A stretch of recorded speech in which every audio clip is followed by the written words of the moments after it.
உலகை சிருஷ்டிக்கும் வார்த்தை. ஆண்டவராகிய இயேசு கிறிஸ்துவை சொந்த இரட்சகராக ஏற்றுக்கொண்ட ஒவ்வொருவரும் புது சிருஷ்டிகளாக இருக்கிறோம் என்று வேதம் சொல்லுகிறது. யாரெல்லாம் ஏசப்பாவை சொந்த இரட்சகராக ஏற்றுக்கொண்டாங்களோ அவங்களாம் எப்படியா இருக்கிறாங்களாம்? புது சிருஷ்டிகளாக என்ன பண்ணுறாங்க? புது சிருஷ்டிகளாக இருக்கிறார்கள் என்று வேதம் சொல்லுது. ஆகவே தான் 2 கொரிந்தியர் 5:17 இப்படியாக நாம் என்ன பண்ணுறோம்? வாசிக்கிறோம். 2 கொரிந்தியர் 5:17.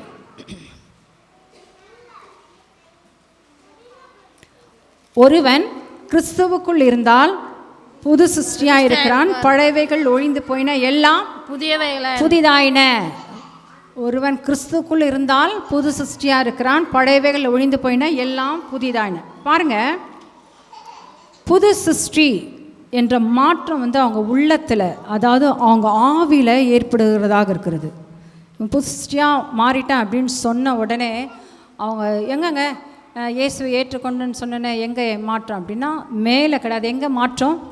அங்கே உள்ளத்தில், அதாவது ஆவியில் என்ன பண்ணுது? ஏற்படுகிறதாக இருக்கிறது. அந்த மாற்றம் தான் என்ன பண்ணுது? நம்ம பரலோகத்து செல்லுக்கு வழி என்ன பண்ணுறது? வகுக்கிறதாக இருக்கிறது. அந்த வழி தான், அந்த மாற்றம் தான் என்ன பண்ணுது? பரலோகத்துக்கு செல்கிற வழியை என்ன பண்ணுது? ஏற்படுத்துகிறதாக இருக்கிறது. சில பேர் பார்த்தீங்கன்னா இந்த மாற்றத்தோடவே என்ன பண்ணுறாங்க? நின்று விடுகிறாங்க. அதாவது கர்த்தராகிய இயேசு கிறிஸ்துவை ஏற்றுக்கொண்டால் போதும், அவ்வளோதான், அதனுடைய வேலை அதோட ஸ்டாப் ஆகிடுச்சுன்னு நினைக்கிறாங்க. இல்லை, இந்த பூலோக வாழ்வில் புதிய உலகத்தை இவர்களை சுற்றி உருவாக்க வேண்டும் என்று தேவனுடைய சித்தமாக இருக்கிறது. யாரெல்லாம் புது சிருஷ்டியாக மாறினாங்களோ அவங்க எல்லாருடைய வாழ்க்கையிலையும் கர்த்தர் என்ன பண்ணுறாரு? ஒரு புதிய உலகை உருவாக்க வேண்டும் என்று தேவன் என்ன பண்ணுறாரு? விரும்புகிறார். ஹல்லேலூயா, ஹல்லேலூயா. அப்போது ஆதாம் மீறுதலின் மூலமாக இந்த விழுந்து போன உலகத்தில் ஒரு ஆசீர்வாதமான எதிர்காலத்தை நம் மத்தியில் உண்டாக்க வேண்டும் என்று தேவன் விரும்புகிறார். அதாவது நம்ம மனுஷன் பிரகாரமாக பார்த்தோம்னா ஒரு காரியத்தை நம்ம பிள்ளைங்களே வச்சுக்கோங்களேன், இந்த காரியத்தை நீ செய்யாத, இதை செஞ்ச அப்படி ஆகிடும் அப்படின்னு நம்ம என்ன பண்ணுறோம்? சொல்கிறோம். ஒரு முறை சொல்கிறோம், 2 முறை சொல்கிறோம், 3 முறை சொல்கிறோம், 4 முறை சொல்கிறோம். 4ஆவது முறை சொன்னோம்னா என்ன பண்ணுறோம்? சொல்லி கேட்கலன்னா 2 அடியும் அடிச்சுட்டு சில பேர் என்ன பண்ணுறாங்க? விட்டுறாங்க. நீ பட்டால் தான் என்ன பண்ணுது. ஆனால் நம்ம தேவன் அப்படி அல்ல. ஆதாம் ஏவாள் என்ன பண்ணார்? எச்சரித்தார், சில காரியத்தை சொன்னார், இதை செஞ்சுன்னு அப்படி ஆவேன்னு சொன்னார். அவங்க மீறி என்ன பண்ணாங்க. அதனால் அவங்க என்ன பண்ணால் பாவத்தில் விழுந்தனால பல காரியங்கள் அவங்க என்ன நடந்துச்சு. சரி, இப்படி தான் நடந்துச்சு சொல்லி ஏசப்பா விட்டாரா? இல்லை. உங்களுக்கும் எனக்கும் ஆசீர்வாதமான எதிர்காலத்தை உருவாக்க விரும்புகிறார். ஹல்லேலூயா. அப்போது இந்த நாளில் தலைப்பு என்ன கேட்டால் சிருஷ்டிக்கும் வார்த்தை. நல்ல கவனத்தில் வச்சுக்கொள்ளுங்க, சிருஷ்டிக்கும் வார்த்தை. அப்போது இந்த எதிர்காலமான ஆசீர்வாதமான எதிர்காலத்தை எதை உண்டாக்குனா தேவனுடைய வார்த்தையின் மூலம் தான் நமக்கு என்ன பண்ண முடியும்? இந்த வாழ்க்கையை நமக்கு என்ன பண்ணும்? உருவாக்கி தரும். இதை முதலாவது நம்ம என்ன பண்ணணும்? அறிஞ்சுக்கொள்ளணும். எனக்கு ஒரு அற்புதம் நடக்குது, அதனால் எதனால்? நீ ஜெபிப்பதனால் அல்ல, நீ உபவாசிப்பதனால் அல்ல, நீ கவலைப்படுவதாக அல்ல கர்த்தர் உன் மேலே என்ன பண்ணுறாரு? என்ன சொல்கிறது? கருசனை உள்ளனால அல்ல, தேவனுடைய வார்த்தையின் மூலமாக தான் என்ன பண்ணுது? அந்த சிருஷ்டியை உருவாக்கும் வல்லமை என்ன பண்ணுது? உருவாகுது என்பதை நாம் அறிந்து கொள்ள வேண்டும். ஹல்லேலூயா, ஹல்லேலூயா. நிறைய பேர் என்ன சொல்கிறாங்க? நான் ஜெபிக்கிறேன், அதனால் நான் என்ன பண்ணுறேன்? காரியத்தை என்ன பண்ண முடியும்? சக்ஸஸாக நடத்த முடியும்னு சொல்கிறாங்க. இல்லை, ஜெபத்தை காட்டிலும் இந்த தேவனுடைய வார்த்தைக்குள்ள சிருஷ்டிக்கும் வல்லம் என்ன பண்ணுது இருக்குது அப்படின்னு முதலாவது நம்ம என்ன பண்ண வேண்டும்? அறிந்து கொள்ள வேண்டும். பாருங்கள், இந்த பாவமான உலகத்தில், இந்த சாபமான உலகத்தில், இந்த ரோகம் நிறைந்த உலகத்தில் ஒளிமயமான எதிர்காலத்தை நமக்கு பெற்றுத்தர இந்த வார்த்தை எப்படியா இருக்குதான்? வல்லமையில் தான் இருக்கிறது. சிஸ்டர், இங்கும் பிரச்சனை அங்கும் பிரச்சனை, எப்படி சிஸ்டர் நிறைவேறும்? நீங்கள் கேட்கவே முடியாது. ஏனென்றால் இந்த வார்த்தை எப்படியா இருக்குது? பவர், வல்லமையுள்ளதாக என்ன பண்ணுது? இருக்குது. ஆகவே தான் எபிரேயர் 11:3 இப்படியாக சொல்லுகிறது, உலகங்கள் எல்லாம் தேவனுடைய வார்த்தையினால் என்ன பண்ணுது? உண்டாக்கப்பட்டது என்று அறிந்திருக்கிறோம். இந்த உலகம் இன்னைக்கு கண்களால் பார்க்க இந்த காரியங்கள் எல்லாம் எப்படியா இருக்குது? இந்த கண்களால் பார்க்குற காரியங்கள்லாம் எப்படி பார்க்குறோமே, இந்த வானம் பார்க்குறோம், பூமி பார்க்குறோம், நட்சத்திரங்கள் பார்க்குறோம், சமுத்திரம் பார்க்குறோம், எல்லாமே எப்படி ஆகுது? தேவனுடைய வார்த்தையினால தான் என்ன பண்ணுச்சு? உண்டாடு. தேவனுடைய வார்த்தையினால தான் உண்டு. அப்போ கர்த்தருடைய வார்த்தையினால வானங்களும் அவைகளின் சர்வ சேனைகளும் உண்டாக்கப்பட்டது என்று சங்கீதம் 33:6 இப்படியாக நம்ம என்ன பண்ணுறோம்? வாசிக்கிறோம். கர்த்தருடைய வார்த்தை சொன்ன உடனே என்ன பண்ணுச்சு? எல்லாமே நடந்துச்சு, உருவாச்சு, உண்டாச்சு. இதை முதல் நம்ம அறிஞ்சிக்கணும். இன்னைக்கு கண்களால் பார்க்குற எல்லா காரியமும் என்னது? அவர் சொல்கிற ஒரு வார்த்தையினால தான் என்ன பண்ணுச்சு எல்லாமே. இதை முதல் நீங்கள் மனதில் தக்க வைத்து கொள்ள வேண்டும். அடுத்தது பார்த்தீங்கன்னா 2 பேதுரு 3:5 கூட இப்படியா நம்ம என்ன பண்ணுறோம்? வாசிக்கணும். பூர்வ காலத்தில் தேவனுடைய வார்த்தையினால தான் வானமும் பூமி என்ன பண்ணுச்சு? உண்டாயிற்று. வானமும் பூமி என்ன பண்ணுச்சு? உண்டாயிட்டு. அப்போ தேவனுடைய ஒரு கட்டளைனால சகலமும் என்ன பண்ணுச்சு? உண்டாச்சு. தேவனோட ஒரே ஒரு கட்டளை தான். சங்கீதம் 148:5 இப்படியாக வாசிக்கிறோம். சூரியனே சந்திரனே அவரை துதியுங்கள், பிரகாசமுள்ள நட்சத்திரங்களே அவரை துதியுங்கள், வானாதி வானங்களே அவரை துதியுங்கள், ஆகாய மண்டலத்தின் மேலுள்ள தண்ணீர்களே அவரை துதியுங்கள். அவர் கட்டளையிட கட்டளையிட கட்டளையிட எல்லாமே என்ன பண்ணுச்சு? சிருஷ்டிக்கப்பட்டது. நம்ம இங்கே காண்கிற அழகான ஃப்ளவர்ஸ், வானம், பூமி எல்லாமே என்னன்னா இது கர்த்தருடைய வார்த்தையினால தான் என்ன பண்ணிச்சு? உண்டாச்சு. இதை முதலாவது நம்ம எப்பவுமே மனசில், இது ஒரு ஃபார்முலா. முதல் ஒரு கணக்கு போடணும் அப்படின்னா முன்னாடி என்ன பண்ணணும்? அந்த ஃபார்முலாவை நான் 10ஆம் கிளாஸ் படிக்கும்போது அப்படி தான் சொல்லுவாங்க. இந்த மேக்ஸ் போட்டு முடிக்கணும் முதல் எது வேணும்? உனக்கு ஃபார்முலா வேணும். அந்த ஃபார்முலாவை 10 முறையாக நீ என்ன பண்ணு? மனப்பாடம் பண்ண. அப்போ தான் அந்த மேக்ஸ் போடும். அதுபோல் உனக்கு பின்னாடி ஒரு ஆசீர்வாதம் வரணும் அப்படின்னா முன்னாடி ஃபார்முலா பார்த்து. என்ன ஃபார்முலா? எல்லாமே எது? தேவனுடைய வார்த்தையினால உண்டாயிற்று. அவர் கட்டளையிட எல்லாமே என்ன பண்ணுச்சு?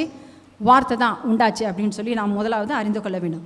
அப்போ தேவனுடைய வார்த்தை எப்படிப்பட்டதுன்னா பவர் உள்ளது, திறன் உள்ளது, வல்லமையுள்ளதாக இருக்கிறது. அடுத்தபடியாக தேவனுடைய வார்த்தை எப்படியா இருக்குன்னா இல்லாமையை மாற்றி புதிய உலகத்தை நமக்கு கொடுக்கிறது. இதை 2வது அறிஞ்சிக்கணும். தேவனுடைய வார்த்தை என்ன பண்ணுது? இல்லாமையை மாற்றி புதிய உலகத்தை நமக்கு கொடுக்கிறது. எப்படிங்க சொல்கிறீங்க அப்படின்னு சொல்லணும். ஆதியாகமம் 1 என்னாக வாசிக்கிறோம்? ஆதியிலே தேவன் வானத்தையும் பூமியையும். அப்புறம் 2வது வசனம் என்ன சொல்லுது? பூமியானது ஒழுங்கின்மையும் வெறுமையா இருந்தது. வானம் இருந்துச்சா? சொல்லுங்கப்பா, வானம் இருந்துச்சா? என்ன உங்களுக்கே டவுட் ஆயிடுச்சுன்னு அமைதியாக இருக்கிறீங்க? வானம் இருந்துச்சா? இல்லை. அப்போது தேவனுடைய வார்த்தை இல்லாமையை மாற்றி புதிய உலகை உண்டாக்கியது, புதிய உலகை சிருஷ்டித்தது, புதிய என்னது உலகை நமக்காக என்ன பண்ணார்? உண்டாக்கி கொடுத்தார் என்று பார்க்கணும். இல்லாமையை மாற்றி புதிய உலகை கொடுத்தது. வானம் இல்லை. ஆதியாகமம் 1:2 இப்படியா வாசிக்கிறோம். ஒழுங்கின்மை வெறுமையாக இருந்துச்சு. வானம் உண்டா கடவுள்னு சொன்னார். வானம் என்ன பண்ணுச்சு? இல்லாததை கர்த்தர் என்ன பண்ணார்? அழைச்சார். அது என்ன பண்ணுச்சு? வந்துச்சு. 2வது பூமி இல்லை. பூமியை பார்த்து கட்டளையிட்டார். அது என்ன பண்ணு? பூமி உண்டாச்சு. அப்போ ஒவ்வொன்றுத்துக்கும் இல்லாததை அவர் அழைக்கும் போது அது என்ன பண்ணுச்சு? உண்டாச்சு. பிரியமானவர்களே, உங்களுடைய விசுவாச வாழ்க்கையில் எந்த ஆசீர்வாதம் இல்லை. சரி, எல்லாத்துக்கும் பெற்றுக்கொண்ட இந்த ஒரு சில காரியங்கள் என்னால் பெற்றுக்கொள்ள முடியல. இப்போ கர்த்தர் சொல்கிறாரு, தேவனுடைய இந்த சிருஷ்டிக்கும் வார்த்தையில் வல்லமை இருக்குன்னு சொல்லி நீ என்ன பண்ண? முதலாவது நம்பு. அதுக்கு என்ன பண்ணோம்? இல்லாமையே என்ன பண்ணோம்? அது போக்கி அந்த வார்த்தை நிறைவேறத்தக்க அளவுக்கு வல்லமையோடு தான் இருக்குது என்பதை நீ என்ன பண்ண வேண்டும்? நம்ப வேண்டும். நிறைய வாலிப பிள்ளைங்களும் இருக்கிறீங்க. உங்கள் வாலிப பிள்ளைகளுக்கு சொல்லணும், நல்ல எதிர்காலம் உண்டாக்கணும். தேவனுடைய வார்த்தையை நீங்கள் என்ன பண்ண வேண்டும்? நம்ப வேண்டும். தேவனுடைய வார்த்தையை நீங்கள் என்ன பண்ண வேண்டும்? விசுவாசிக்க வேண்டும். தேவனுடைய வார்த்தையின் மூலமாக தான் எல்லாமே என்ன பண்ணுது? உருவாக்குகிறார். தேவனுடைய வார்த்தை தான், வேறு எதுவுமே கிடையவே கிடையாது. அதுதான் பவுல் சொல்கிறாரு, தேவன் இல்லாதவைகளை, ரோமர் 4:27 சொல்லுறது, தேவன் இல்லாதவர்களை இருக்கிறவர்கள் போல அழைக்கிறவர். சொல்லுங்க, ஒவ்வொரு வார்த்தையும் கவனிக்கணும்.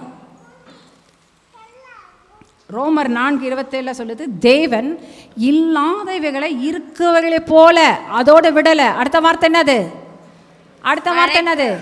அழைக்கிறாரு. கவனிங்க, அழைக்க வேண்டும். இல்லாத ஆசீர்வாதங்களை என்ன பண்ண வேண்டும்?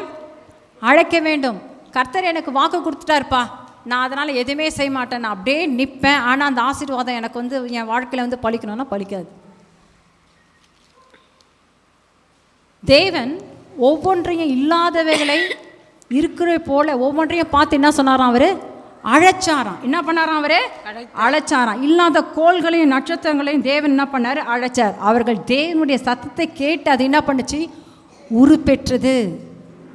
வானத்தை பார்த்து அழைச்சார், அதுங்க என்ன பண்ணுச்சு? தேவனுடைய சத்தத்தை கேட்டு என்ன பண்ணுச்சு? உருவெடுத்தது. சமுத்திரத்தை பார்த்து அழைச்சார், தேவனுடைய சத்தத்தை கேட்டு அது என்ன பண்ணுச்சு? உருவடைஞ்சது. சமுத்திரம், பூமி, எல்லா காரியத்தையும் கர்த்தர் என்ன பண்ணார்? அழைச்சதுனால அந்த காரியம் என்ன பண்ணுச்சு? ஒரு முழுமை பெற்றது என்று நாம் பார்க்கிறோம் பிரியவர்கள். ஆகவே இந்த நாளில் நம்ம கற்றுக்கொண்ட முதல் பாடம் என்ன? எல்லா ஆசீர்வாதத்துக்கும் ஒரே காரணம் என்னது? தேவனுடைய வார்த்தையை நீங்கள் என்ன பண்ண வேண்டும்? அழைக்க வேண்டும். ஒவ்வொன்றையும் அழைச்சு இல்லாதவங்களை என்ன பண்ணார்? இருக்கிறது போல என்ன பண்ணார்? அழைச்சார். நாம் ஒரு 8 வருஷத்துக்கு முன்னாடி இருக்கும்னு நினைக்கிறேன். அப்போல்லாம் நம்ம இந்த சிடி கேசட் தான் என்ன பண்ணுவோம்? போடுவோம். அப்போது சிடி கேசட் வாங்கிட்டு போங்க, மெசேஜ்லாம் வாங்கிட்டு போங்கன்னு பாஸ்டர் சொல்லுவார். அப்போ சில பேர் சொல்லுவாங்க, ஐயா என்கிட்ட சிடி பிளேயர் இல்லையா. அப்போ சொல்ல, நீங்கள் விசுவாசத்தோடு வாங்கிட்டு போங்க அப்படின்னு. அப்புறம் சில பேர் வீட்டுக்கு நாங்கள் விசிட்டிங் போனோம்னா, ஐயா ஃப்ரிட்ஜ் இல்லை, வாஷிங் மிஷின் இல்லைன்னா, அப்போ ஐயா சொல்லுவார், இவருங்க இதான் உங்கள் வீடு, இந்த இடத்துல எனக்கு ஃப்ரிட்ஜி வேணும்னு சொல்லி நீங்கள் என்ன பண்ணுங்கள்? அழைங்க. ஏசு நாமத்தினால ஃப்ரிட்ஜ் இங்கே வருவதாக, ஏசு நாமத்தினால வாஷிங் மிஷின் வருவதாக, ஏசு நாமத்தினால ஏசி வருவதாக அழைங்க. அழைச்சிங்கன்னா கண்டிப்பாக என்ன பண்ணுவீங்க? பெற்றுக்கொள்வீங்க அப்படின்னு. சில பேர் நம்பிக்கையோடு அந்த சிடி கேசட்டும் வாங்கிட்டு போனாங்க. அடுத்த வாரம் ஸ்டார்ட் சொன்னாங்க, ஐயா நீங்கள் சொன்ன மாதிரியே நம்பிக்கையோடு நான் வாங்கிட்டு போனேன், சிடி பிளேயரை என்னை தேடி வான்னு சொன்னேன், அழைச்சேன் நான், அது என்ன பண்ணிச்சு? என் வீடை தேடி வந்துச்சு. நிறைய பேர் என்ன பண்ணிருக்கா சொல்லியிருக்கிறாங்க, ஃப்ரிட்ஜி நாங்கள் சொன்னோம், நான் சொல்லுவேன், சிஸ்டர் இந்த இடத்துல ஃப்ரிட்ஜு வரணும்னு சொல்லுங்கள் சிஸ்டர், அழைங்க சிஸ்டர் நான் சொல்லுவாங்க. அவங்க என்ன பண்ணுவாங்க? ஒரு வாரம் இல்லை ஒரு மாதத்தில் அவங்க என்ன பண்ணுவாங்க? நீங்கள் சொன்ன மாதிரி அழைச்சேன். உண்மையா இல்லையா? இல்லாதவங்களை இருக்கிற போல் அழைக்கிறவர். ஸோ அவர் என்ன செஞ்சாரோ அதே போல் நாம் செய்யும்போது நம் வாழ்க்கையில் அது என்ன பண்ணுது? நடைபெறுகிறதாக இருக்கிறது. ஹல்லேலூயா, ஹல்லேலூயா, ஹல்லேலூயா. ரோமர் 4:27 திருப்பியும் வாசிங்க பார்ப்போம். இல்லாதவளை தேவன் இல்லாதவளை இருக்கிற போல அழைக்கிறவர். அப்போ அழைச்சாதான் என்ன பண்ணும்? அந்த காரியம் என்ன பண்ணும்? முழுமை பெறும். அது என்ன பண்ணும்? உண்டாகும். அது என்ன பண்ணும்? உருவாக்கப்படும் என்று. சில பேர் என்ன பண்ணுறாங்க?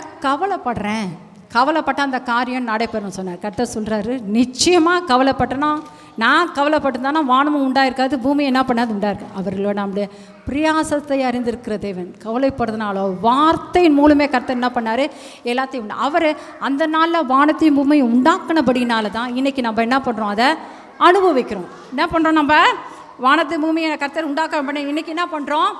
அதை அனுபவிக்கிறோங்க. நம்முடைய உதவி இல்லாமல் கர்த்தர் என்ன பண்ணார்? வார்த்தையின் மூலம் ஒவ்வொன்றையும் கர்த்தர் என்ன பண்ணுறார்? சிருஷ்டித்தார் என்று பார்க்கிறோம். நம்முடைய உதவியில் ஆனால் ஒன்று எதிர்பார்க்க, நம்மளுடைய ஒத்துழைப்பை எதிர்பார்க்கிறார்.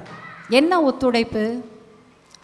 உங்களை என்னை கேட்டால் வானம் உண்டாக்கணும்னு சொன்னார். இல்லை, என் பிள்ளைங்க நல்லா இருக்கணும்னு சொல்லி என்ன பண்ணார்? வானத்தையும் பூமியும் தன் வார்த்தையின் மூலமாக உண்டாக்கப்படினா இன்றைக்கு நம்ம என்ன பண்ணுறோம்?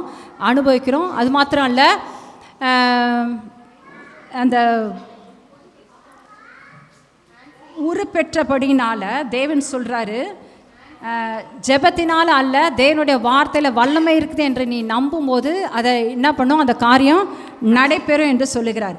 அப்போது சில பேர் சொல்கிறாங்க, இல்லை நான் ஜெப வீரன், நான் ஜெபத்தினால எல்லா காரியத்தை நான் என்ன பண்ணுவேன்? சக்ஸஸ் பண்ணுவேன் சொன்னார். அப்போது ஜெபத்தை காட்டிலும்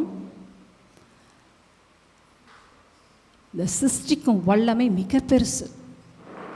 ஜெபத்தை காட்டிலும் உன்னோட உபவாசத்தை காட்டிலும் தேவனுடைய சிருஷ்டிக்கும் வல்லமை ரொம்ப பெருசு என்று சொல்லுறது முதல் நீ அறிஞ்சிக்கணும். என்னுடைய பவர்னால் எல்லாத்தையும் நான் செஞ்சு முடிப்பேன்னு சொல்ல மட்டும் என்ன பண்ணாதீங்க, நினைக்காதீங்க. சிருஷ்டிப்பின் வல்லமை என்னது? மிகவும் பெரியது. அப்படின்னு யார் நினச்சிட்டு செய்கிறாங்களோ கர்த்தர் சொல்கிறார், என் பிரியம் உன் மேலே விழுந்துச்சுன்னு சொல்கிறார். இந்த சிருஷ்டிக்கும் வல்லமையின் வார்த்தை மேலே நீ விசுவாசிக்கும் போது தேவன் எப்படி சொல்கிறார் அப்படியே நீ செய்யும்போது கர்த்தர் சொல்றாரு, என் பிரியம் உம்மால வந்துச்சுன்றார். அந்த பிரியம் வந்துச்சுன்னா என்ன அர்த்தம்னா, நீ என்ன செஞ்சோ அது என்ன பண்ணோம், பழிச்சிரும்னு சொல்கிறார். ஹல்லேலூயா, ஹல்லேலூயா. அப்போது தேவனுடைய வார்த்தையின் மேலுள்ள விசுவாசத்தினால பெரிய எதிர்பார்ப்புடன் வாழ்வது தேவனுக்கு பிரியமாக இருக்கிறது. இங்கே பாருங்கள், வானத்தையும் பூமியும் உண்டாக்கின வார்த்தை திருமணத்தை நடத்தி தருவது அதிக நிச்சயம். வானத்தையும் பூமியும் உருவாக்கின வார்த்தை உனக்கு நல்ல என்னது வேலையை கொடுப்பது அதிக நிச்சயம். வானத்தையும் பூமியும் உண்டாக்கின வார்த்தை உனக்கு நல்ல பிஸ்னஸை என்ன பண்ணும், வாய்க்கச்சே என்பது நிச்சயம். ஆகவே பிரியமானவர்களே, தேவனுடைய வார்த்தையை நாம் விசுவாசிக்க வேண்டியது. அதாவது தேவனுடைய வார்த்தை தான் பெருசு. என் ஜெபத்தை காட்டிலும் உபவாசத்தை காட்டிலும் எல்லாம் தேவனுடைய வார்த்தையின் வல்லமை பெருசு என்று யாரெல்லாம் விசுவாசிக்கிறாங்களோ அவங்க நிச்சயமாக கர்த்தர் சொல்கிறார், நீ என்ன செய்கிறியோ என் பிரியம் உன் மேலே வந்து என்ன பண்ணும், அவர் பிரியம் நம்ம மேலே வந்துச்சுன்னா அது நமக்கு வந்து என்ன பண்ணும், வந்து சேர்ந்து விடும் என்று தேவன் சொல்லுகிறார். ஹல்லேலூயா, ஹல்லேலூயா. அப்போ சில பேர் சொல்கிறாங்க, இல்லைங்க ஏங்க மாறியா இருக்கிறீங்க, கவலைங்க என்ன பண்ணி இந்த காரியம் நடப்பில்லை. அப்போ சொல்கிறாரு, நீ கவலைப்படுறனால ஒன்றுமே பண்ண முடியும். நீ கவலைப்பட்டினா இந்த சிருஷ்டிக்கு தேவ வல்லமையை நான் உனக்கு என்ன செய்யணும்னு அதை தடுக்காதபடி நீ என்ன பண்ணு, தேவ வார்த்தையின் வல்லமையை நீ என்ன பண்ணு, விசுவாசி. அந்த வார்த்தையே உன்னிடத்தில் வருவதற்கு என்ன பண்ணி இடம் கொடுன்னு சொல்கிறார். அப்போது இடம் கொடுக்கணும்னா நீ என்ன பண்ணணும், நீயும் நானும் என்ன பண்ணணும், அந்த காரியத்தை குறித்து என்ன பண்ணக்கூடாது, கவலைப்படக்கூடாது. நான் அதிக நேரம் ஜெபம் பண்ணுறேன், அதிக நேரம் உபவாசிக்குன்னு சொல்லாது. கர்த்தர் என்ன சொன்ன, தேவனுடைய சிருஷ்டிக்கும் வல்லமை பெருசுன்னு சொல்லு. அப்போ அதை கர்த்தர் என்ன பண்ணுவார், என்னுடைய பிரியம் உன் மேலே வந்து என்ன பண்ணும், விழுந்துச்சுன்னா நீ எதை சொல்கிறியோ அதை கண்டிப்பாக என்ன பண்ணும், வாழ்க்கையில் உன் மாம்ச கண்களினால் அதை நீ என்ன பண்ணலாம், காணலாம் என்று சொல்கிறார். ஹல்லேலூயா, ஹல்லேலூயா. நிறைய பேர் வந்து பார்த்திங்கன்னா அந்த பூலோக வாழ்க்கையை பற்றி அவங்களுக்கு ஒரு எதிர்பார்ப்பு இல்லாமல் என்ன பண்ணுறாங்க, வாழும். ஏன் தெரியுமா, இதெல்லாம் ஒரு வாழ்க்கை இல்லைங்க. எனக்கு எங்கே இருக்குது என்னுடைய செழிப்பு, என்னுடைய நலபலம் எல்லாம் எங்கே இருக்குது, பரலோகத்தில் இருக்குது. பரலோகம், பரலோகம், பரலோகம். இது தேவனுடைய வார்த்தைக்கு ஒத்தே வராது. கர்த்தர் சொல்கிறாரு, பரலோகத்துக்கு மாத்திரமில்லை, நீ பூமியில் உள்ள உயிருள்ள நாளெல்லாம் எத்தனை நாள் நீ இருக்கிறியோ அத்தனை நாளும் நீ என்ன பண்ணணும், பரலோகத்தில் மட்டும் நல்லா இல்லை, நீ இந்த பூமியில் வாழும் நாட்கள், அதாவது பூலோக வாழ்வில் நீ எப்படியாக இருக்க வேண்டும், நன்றாக இருக்க வேண்டும் என்று தேவனுடைய சித்தமாக இருக்குது. இதை முதலாவது நீங்கள் என்ன பண்ணணும், அறிந்து கொள்ள வேண்டும். ஹல்லேலூயா, ஹல்லேலூயா. இந்த பூலோக வாழ்க்கையை பற்றி கவலைப்படாதவங்க இருக்கிறாங்க பற்றியா, இதெல்லாம் ஒன்றும் இல்லைங்க, இதில் நான் எவ்வளோ கஷ்டப்பட்டாலும் பரவாயில்லைங்க, என்றைக்கு கர்த்தர் என்னை அழைக்கிறாரு அங்கே போய் நான் இது பண்ணும்போது தேவனுடைய சிருஷ்டிக்கும் வல்லமை அவங்க வாழ்க்கையில் கிரியை செய்யவே செய்யாது. ஏன் அப்படின்னா, கர்த்தர் என்ன சொல்கிறார் அதை விட்டு தன்னுடைய சுயத்தை வந்து என்ன பண்ணாங்க, தேவன் இடத்துல காண்பிக்கணும்னு பார்க்குறாங்க. அதனால் அவங்களுக்கு வந்து தேவனுடைய சிருஷ்டிக்கு வல்லமை அவங்கள இடத்துல கிரியை செய்யாது, அவங்களுக்கு வேலை செய்யவே செய்யாது. கர்த்தர் சொல்கிறாரு, நீ உலகத்துக்கு வெளிச்சமாக இருக்கிற அப்படின்னு சொல்கிறார்.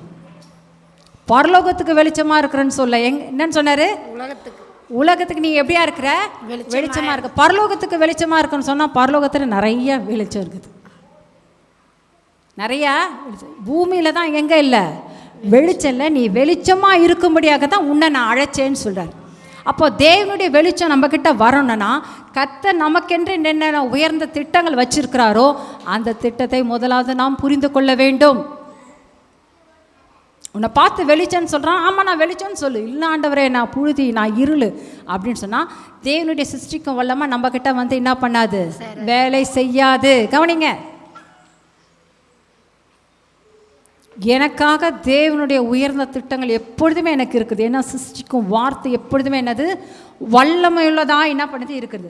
அப்போது ரெண்டாவது, நீ பூமிக்கு என்ன பண்ணுற, உப்பாக இருக்கிறேன்னு சொல்கிறார். எங்கே உப்பாக இருக்கிற, பரலோகத்துக்கா இல்லை, எங்கே பூமிக்கு நீ என்ன பண்ணுற, உப்பாக இருக்கிற அப்படின்னு சொல்கிறார். ஸோ அந்த வார்த்தை என்ன சொல்லுதோ அந்த வார்த்தையை நாம் விசுவாசிக்கும் போது கர்த்தர் சொல்கிறாரு, நிச்சயமாகவே அதை என்ன பண்ணுவேன், நீ பயன்படுத்திக் கொள்வ. சில பேர் நீ உப்பாக இருக்கிற, நீ வெளிச்சமாக இருக்கிற சொன்னாங்கன்னா, இல்லை ஆண்டவரை நான் புழுதி குப்பை அப்படின்னா கர்த்தர் சொல்கிறார், என்னை அவமதிக்கிறாங்க, என்னை என்ன பண்ணுறாங்க, அவமதிக்கிறாங்க. நல்லா விளங்கி கொள்ளுங்க. அப்பா அம்மா இருக்கிறாங்க, அவங்களுக்கு பிள்ளைங்க இருக்கிறாங்க. அந்த பிள்ளைங்க எப்பவுமே டீசெண்டாக இருக்கணும்னு சொல்லி தான் விரும்புவோம் இல்லையா? அந்த பிள்ளை ஸ்கூலுக்கு போகும்போதோ இல்லை ஒரு ஃபங்க்ஷன் போகும்போதோ நல்லா டிப்டாப்பாக ட்ரெஸ் பண்ணி அனுப்புகிறோம். அந்த பிள்ளை வரும்போதோ அழுக்கு பாஞ்சிட்டு சட்டையெல்லாம் கட்டு வந்தால் அதுக்கு யாருக்கு அவமானம்? பேரண்ட்ஸ். அதுபோல் கர்த்தர் சொல்கிறாரு, இந்த சிருஷ்டிக்கும் வல்லமையை எல்லாம் அழைச்சினா நீ அழகாக உருப்பெறுவ அப்படின்னு சொல்கிறாரு. ஆனால் இல்லை ஆண்டவரை நான் இப்படி தான் இருப்பேன் அப்படின்னா யாருக்கு அவமரியாதை?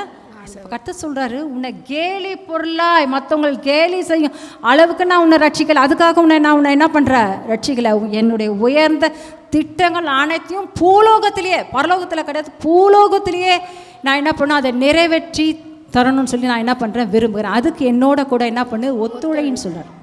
அப்போது ஒத்துழைக்கும் போது கர்த்தர் சொல்கிறாரு, நிச்சயமாகவே நீ என்ன பண்ணுவ? எல்லா ஆசீர்வாதத்தையும் நீ என்ன பண்ணுவ? பெற்றுக்கொள்வ. கர்த்தர் சொல்கிறார், நான் ஒருவருக்கும் பட்சபாதம் அல்ல, எல்லாருக்கும் நான் என்ன பண்ணுறேன்? சமமாக இருக்கிறேன். அவர் என்ன சொல்கிறாரோ அதன்படி செய்யணும். யாரெல்லாம் தேவனுடைய சிருஷ்டிக்க வல்லமை, அந்த வல்லமையாக வார்த்தை மேலே விசுவாசமாக இருக்கிறாங்களோ அது என்ன காரியம் சொல்கிறாங்களோ அது என்ன பண்ணணும்? நடைபெறும். சில பேருக்கு நடைபெறாது. ஏன் நடைபெறாது? அவங்க வார்த்தையின் மேலே என்ன பண்ணல? விசுவாசிக்கல. அதனால் அதாவது விசுவாசிக்காதவங்க அந்த காரியம் நடைபெறாதனால அவங்க கர்த்தர் பாரு பச்சைபாதம் உள்ளவர் நிச்சயமாக என்ன பண்ண சொல்லவே முடியாது. இவங்க விசுவாசித்தாங்க, இந்த காரியத்தை பெற்றுக்கொண்டாங்க, அவங்க விசுவாசிக்கிற அந்த காரியம் அவங்க மத்தியில் என்ன பண்ணல? நடைபெற இல்லை. சோம்பல் தானம். சில விசுவாசிங்க ரட்சிக்கப்படுவாங்க, அந்த பழைய நிலை கொஞ்சம் மாறி ஒரு ஸ்டேஜ் வருவாங்க, அவ்வளோதான். 10 வருஷம் ஆனாலும் அதே ஸ்டேஜ் தான். கர்த்தர் அப்படி நம்ம விரும்புமா? முதல்ல 5 வயசு ஆன பிறகு அந்த பிள்ளை ஒரு 10வது ரேங்க் எடுத்தனா, 10ஆம் வகுப்புல 10வது ரேங்க் எடுத்தனா சந்தோஷப்படுமா? கவலைப்படுமா? இல்லை. எப்படி பண்ணுவோம்? எப்படி விரும்புவோம்? எப்படி எதிர்பார்ப்போம்? அவனுடைய வாழ்க்கையை 10ஆவதுலேருந்து அவன் ஃபஸ்ட் ரேங்க் வரணும்னு சொல்லி எதிர்ப்போம். அதே போல் கர்த்தரும் அப்படி ரட்சிக்கப்பட்டியா நீ அப்படியே இருக்கிற இன்னும் சோம்பல் தானம். தேவனுடைய வார்த்தையை என்ன பண்ணுறது? விசுவாசிக்கிறது கிடையாது, அறிக்கை செய்கிறது கிடையாது, அறிக்கை செய்கிறதும் கிடையாது. அதனால் அவங்க நிலைமை அப்படியே இருக்குது. அவங்க அந்த நிலைமை மாறுதே கலை. ஆனால் யார் அறிக்கை செய்கிறது ஓய்ந்துருக்கிறாங்க அவங்கள பார்த்து போராமப்படுறது. அப்படி இருக்கவே கூடாது. கர்த்தர் சொல்கிறார், நான் பட்சபாதம் உள்ளவர் அல்ல. விசுவாசம் தான் அவங்களை செய்ய, விசுவாசிக்கலைன்னா அவங்க அந்த ஆசீர்வாதத்தை பெற்றுக்கொள்ள முடியல. அதுக்கு நான் காரணர் அல்ல. ஆகவே பிரியமானவர்களே, தேவனுடைய வார்த்தையை நாம் விசுவாசிப்பது மிகவும் முக்கியமானதாக இருக்கிறது. ஹல்லேலூயா, ஹல்லேலூயா. சில பேர் எவ்வளோ தான் வார்த்தையை சொன்னாலும் அந்த பூலோகத்தில் வாழ்க்கையை பற்றி அவங்களுக்கு அக்கறையே கிடையாது. ஏங்க நல்ல ட்ரெஸ் எல்லாம் வச்சுருக்கீங்க, ஏங்க மாதிரி பண்ணுறீங்க? நல்ல ட்ரெஸ்ஸு உடுத்துக்கிறது கிடையாது. சில ஜென்ஸ் மாரும் ஷேவிங் பண்ணா என்ன பண்ணலாம் போ, கர்த்தருடைய நாமத்துக்கு இழுக்கு. கர்த்தர் சொல்ல, நீ தேவனுடைய பிள்ளை, அந்த அறிவு உனக்கு. நான் யார்? தேவ வீட்டார். நான் யார்? தேவ தூதன். அப்போது அந்த மரியாதை இருக்கும்போது நம்ம எப்படியா இருக்கணும்? அந்த பூலோக வாழ்க்கையில் கெத்தாக இருக்கணும். யார்? நம்ம தேவனுடைய பிள்ளைகள். நம்ம எப்படியா இருக்க வேண்டும்? கெத்தாக என்ன பண்ணுறோம்? இருக்கணும். தேவனுடைய பிள்ளைகள் என்று சொல்லும் அளவுக்கு நம்ம என்ன பண்ண வேண்டும்? இருக்க வேண்டும். வேதத்தில் நம்ம எப்படியாக வாசிக்கிறோம், நீதிமான்களுடைய பாதை எப்படியா இருக்குமா? நடுப்பகல் வரைக்கும் எப்படியா இருக்குமா? நடுப்பகல் வரைக்கும் என்னங்க அதிகமாக என்ன பண்ணுவாங்க? அவங்க என்ன பண்ணுவாங்க? பிரகாசிப்பார்கள் என்று வேதம் என்ன பண்ணுறது சொல்லுகிறார். ஆகவே பிரியமானவர்களே, நீதிமான்கள் எப்பவுமே பிரகாசிக்கிறவர்களாக இருக்கணும். தேவனுடைய பிள்ளைகள் எப்பவுமே பிரகாசிக்கிறவர்களாக இருக்கணும். தேவனுடைய குடும்பத்தாரா, அவங்க வீட்டாரா, அவங்க எப்பவுமே என்ன பண்ணுவாங்க? அவங்க பார்த்தா சொல்லணும், அவங்க ஏசப்பா வணங்குற பிள்ளைங்கப்பா, அவங்க எப்பவுமே எப்படியா இருப்பாங்க? பிரைட்டாக இருப்பாங்க, சுறுசுறுப்பாக இருப்பாங்க, எல்லா காரியத்திலும் அவங்க என்ன பண்ணுவாங்க? சக்ஸஸாக பண்ணுவாங்கன்னு சொல்லி. ஏன் அப்படின்னா அந்த சிருஷ்டிக்கும் வல்லமை, அந்த வார்த்தை அவங்களுக்குள்ளே இருந்துச்சுன்னா அவங்க எப்பவுமே எப்படியா இருப்பாங்க? பர்ஃபெக்டாக இருப்பாங்க. எல்லா காரியத்திலும் எப்படியா இருப்பாங்க? அவங்க எல்லாத்துலேயும் அவங்க என்ன பண்ணுவாங்க? ஏன்னா நான் கொஞ்சம் சரிஞ்சனா என்னோட தேவனுடைய நாமத்துக்கு என்ன பண்ணும்? அவமரியாதை வரும். நான் கேலி செய்யறதுக்கு ஒரு காலமாக நான் என்ன பண்ண மாட்டேன், இடம் கொடுக்க மாட்டேன்னு சொல்லி அந்த எண்ணம் எப்பொழுதுமே அவங்களுக்குள்ளே இருக்கிறபடினால அவங்க எப்பவுமே என்ன பண்ணுவாங்க? எல்லா காரியத்திலும் எப்படியா இருப்பாங்க? பர்ஃபெக்டாக. ஸோ பிரியமானவர்களே, நாம் நடந்து கொள்கிற காரியம் எப்படியா இருக்குது? தேவனுடைய நாமத்தை இழுக்கு உண்டாக்குதா? மரியாதை உண்டாக்குதா? அல்லது நான் அவரை நாமத்தை நான் மகிமைப்படுத்தலாம் இருக்கிறானா என்பது ஒவ்வொரு நாளும் நம்ம என்ன பண்ண ஆராய்ந்து பார்க்க வேண்டியது முக்கியமானதாக இருக்கிறது. ஹல்லேலூயா, ஹல்லேலூயா. அநேக குடும்பத்தில் பார்த்திங்கன்னா தன் முன்னேற்றத்தை குறித்து எந்த திட்டமும் கிடையாது. என்னங்க ஏதோ காலைல எழுந்திரிக்கிறேன், நான் வேலைக்கு போகிறேன், என் மனைவி வேலைக்கு போகிறேன், என் பிள்ளை ஸ்கூலுக்கு போகிறான், அவ்வளோதான். திட்டமிட வேண்டும். அவனுடைய எதிர்காலத்தை குறித்து எப்படி நம்ம திட்டமிடும், அதே போல் தேவனுடைய அந்த சிருஷ்டிக்கும் வல்லமை வார்த்தையில் எனக்காக கர்த்தர் உயர்ந்த திட்டங்களை வைத்திருக்கிறார் என்று நாம் என்ன பண்ண வேண்டும், திட்ட வேண்டும். அதை என்ன பண்ணோம், அந்த ஆசீர்வாதம் எனக்கு எப்படி பழிக்கும்னு சொல்லி அதில் தான் நம்ம முன்னோக்கி இருக்கணுமே தவிர ஒரு என்ன சொல்கிறது, ஒரு பொறுப்பு இல்லாமல் அதை குறித்து ஒரு திட்டம் இல்லாமல் என்ன பண்ணக்கூடாது, இருக்கவே கூடாது. அப்போ பேரண்ட்ஸே அப்படின்னா அவங்க பிறந்த பிள்ளைங்க எப்படி இருப்பாங்க, அப்படி தான் இருப்பாங்க. ஸோ அவங்களுக்கு அதை பற்றி எதுவுமே என்ன பண்ணது தெரியுது. ஆகவே பிரியமானவர்களே, தேவனுடைய பிள்ளைகள், தேவனை ஏற்றுக்கொண்ட அனைத்து பிள்ளைகளும், நல்லா கவனிங்க, அனைத்து பிள்ளைங்களும் பரலோகத்துக்கு செல்வார்கள், ரைட். ஆனால் அப்படியே நான் இருப்பேன் அப்படின்னா நீங்கள் ரட்சிக்கப்பட்ட நாள் எப்படி இருப்பீங்களா அப்படி. ஆனால் அவங்க பாதையில் பார்த்தோன்னா முன்னேற்றம் எதுவுமே கிடையாது. இப்போ வாஸ்தமே நீதிமான்கள் நடுப்பகல் வரைக்கும் என்ன பண்ணுவாங்க, அதிகமாக பிரகாசிப்பு, அது அவங்க வாழ்க்கையில் இருக்காது. ஏன்னா அவங்க எந்த காரியத்தையுமே என்ன பண்ணுறது, செய்கிறதுக்கு சோம்பல் தானம். நம் மத்தேயு 25ஆம் அதிகாரத்தில் இப்படியாக வாசிக்கிறோம். கர்த்தர் ஒரு எஜமான் என்ன பண்ணாராம், 3 பேரை கூப்பிட்டு தாளந்துகளை கொடுத்தார் என்று பார்க்கிறோம். பிரியமானவர்களை கவனிங்க, இந்த பிள்ளையை பிடிங்க.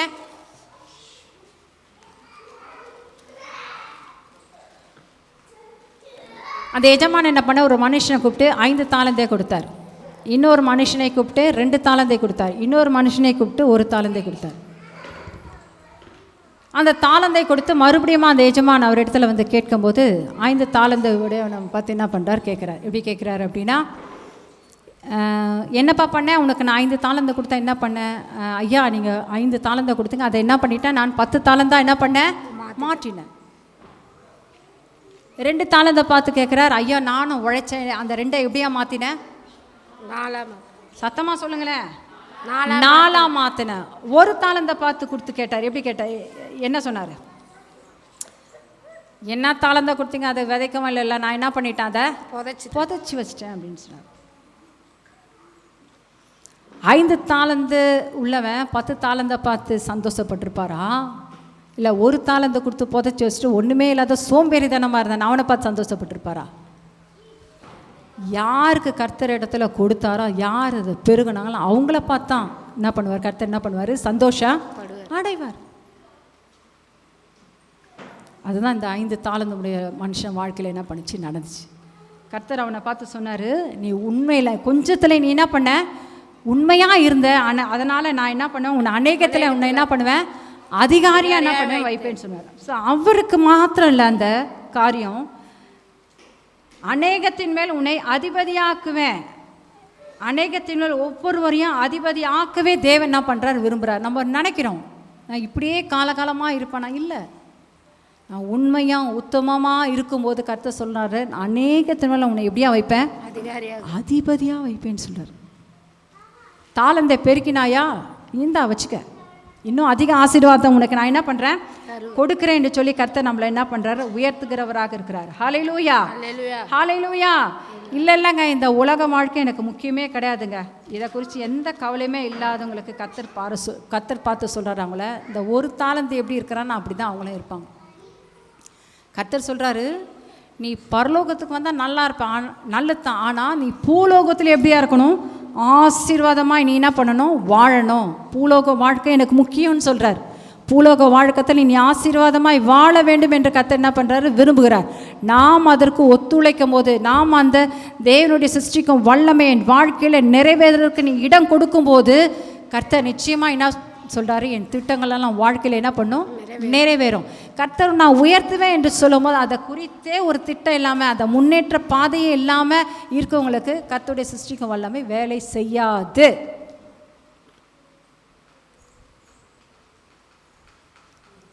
ஒரு வீட்டுக்கு போகிறீங்க, ஒரு நற்செய்தியை சொல்லணும் போகிறீங்க, அந்த வீடை நீங்கள் கதவை தட்டி அவங்க உள்ளே வான்னு சொன்னால் தான் நீங்கள் கொண்டு போன நற்செய்தி அவங்கள இடத்துல போய் சேரும். இல்லை எப்போ தேவை கிடையாதுங்க, உங்கள் வார்த்தை எதுவுமே வேண்டாங்க, நீங்கள் போங்க அப்படின்னா அவங்க என்ன பண்ணுவாங்க, அந்த நற்செய்தி அவங்க என்ன பண்ணாங்க, இழக்கிறவங்களாகிற. அது போல தான்